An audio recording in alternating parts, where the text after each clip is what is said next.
Hello students, welcome back to my channel.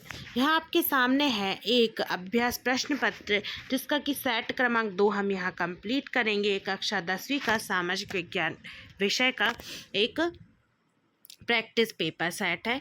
तो इसमें most important questions को रखा गया है जो कि आपके त्रैमासिक परीक्षा के सिलेबस के अकॉर्डिंग ही यहाँ पे इस पेपर को तैयार किया गया है।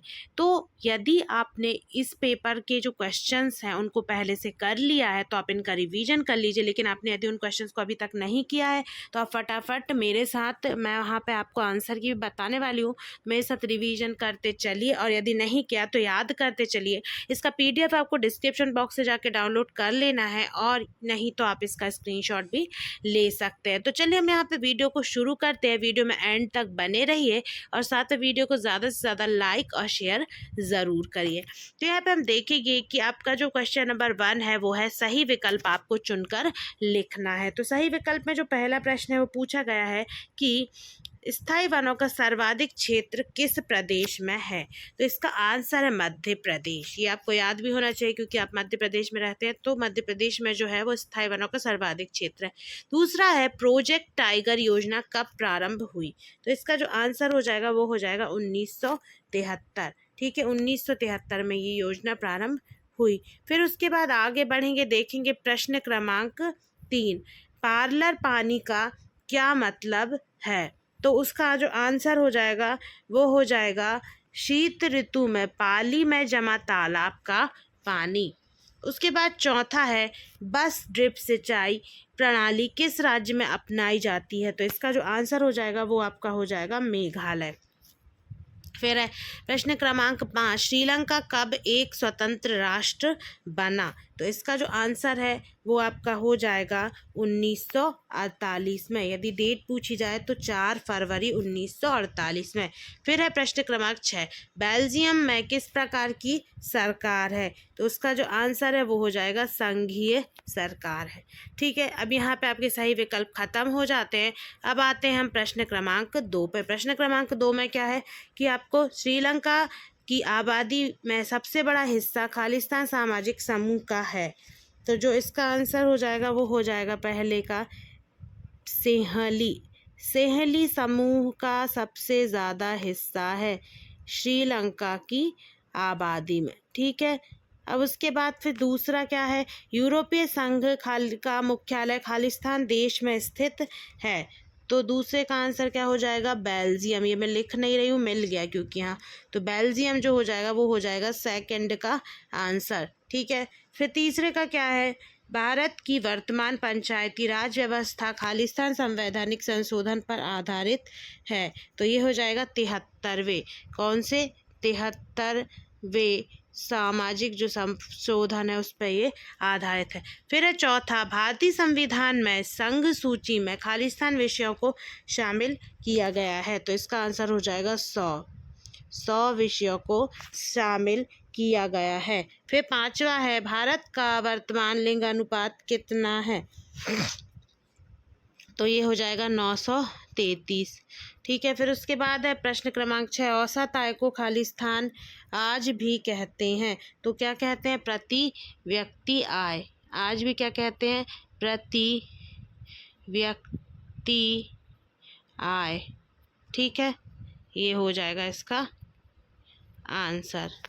अब उसके बाद हम आगे बढ़ेंगे, देखेंगे प्रश्न क्रमांक 3। प्रश्न क्रमांक 3 में क्या है, सही जोड़ी बनाइए। सही जोड़ी में क्या है, पहला है सर्वाधिक साक्षर राज्य। सर्वाधिक साक्षर राज्य केरल। ठीक है, दूसरा है विनिर्माण। तो विनिर्माण जो है वो आता है द्वितीय क्षेत्र के अंतर्गत। फिर है मछली पालन। तो मछली पालन आता है आपका यहाँ पे प्राथमिक क्षेत्र के अंतर्गत। ठीक है, उसके बाद फिर यहाँ पे हम आगे बढ़ेंगे और देखेंगे प्रश्न क्रमांक 4, परिवहन। तो परिवहन कहाँ आता है, परिवहन आता है आपका यहाँ पे तृतीय क्षेत्र के अंतर्गत। तो परिवहन की यहाँ पे आपको सीधी जोड़ी मिला देना। फिर है सार्वजनिक क्षेत्र। ठीक है, तो सार्वजनिक जो क्षेत्र है वो है रेलवे। ठीक है, तो ये आ जाएगा रेलवे से। उसके बाद फिर करेंसी नोट जारी करता है। तो कौन करता है करेंसी नोट जारी, RBI यानी कि रिजर्व बैंक ऑफ इंडिया। ठीक है, अब यहाँ पे सही जोड़ी के बाद जब हम आगे बढ़ेंगे देखेंगे प्रश्न क्रमांक आपका कौन सा है।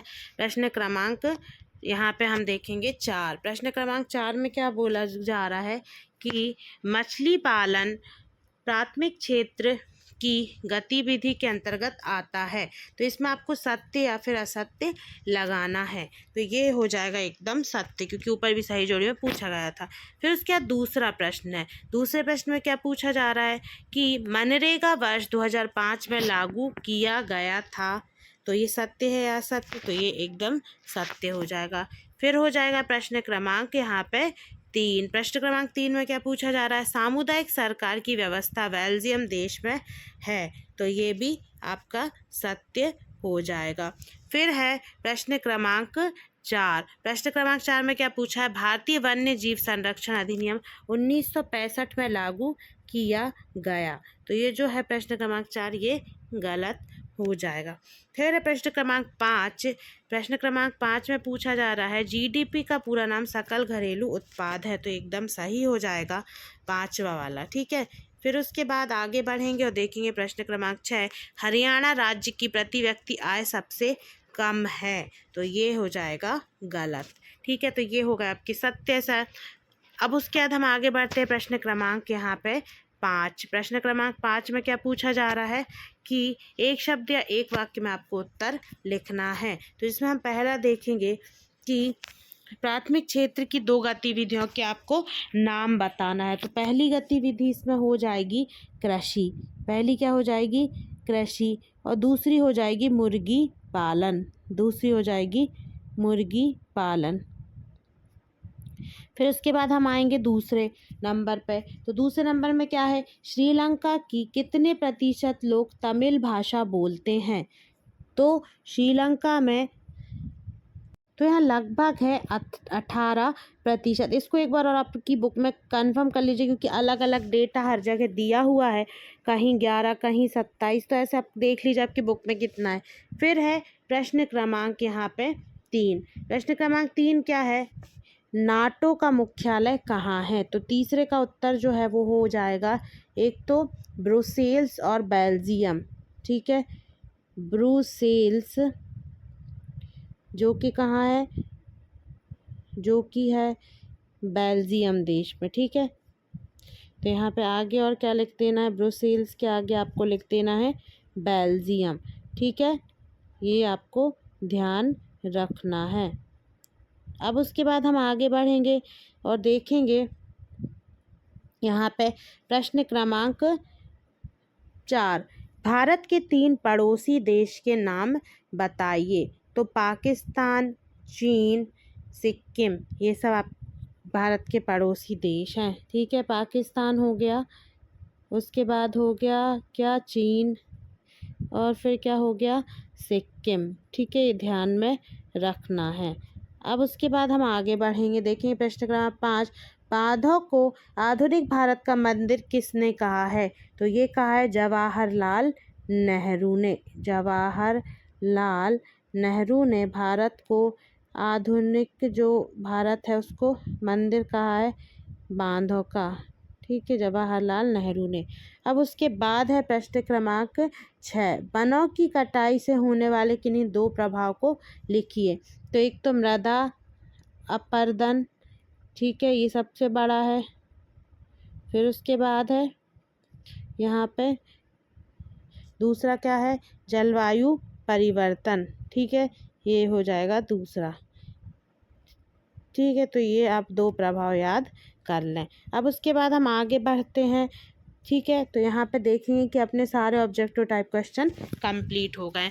तो यहाँ पे मैंने आपको इस पार्ट में पूरे ऑब्जेक्टिव टाइप क्वेश्चंस करवा दिए। हम नेक्स्ट पार्ट में हम इसके सारे क्वेश्चन आंसर्स को एक ही वीडियो में कवर कर लेंगे। तो वीडियो को ज़्यादा से ज़्यादा लाइक करिए, शेयर करिए। मिलते हैं नेक्स्ट वीडियो में। Thanks for watching this video.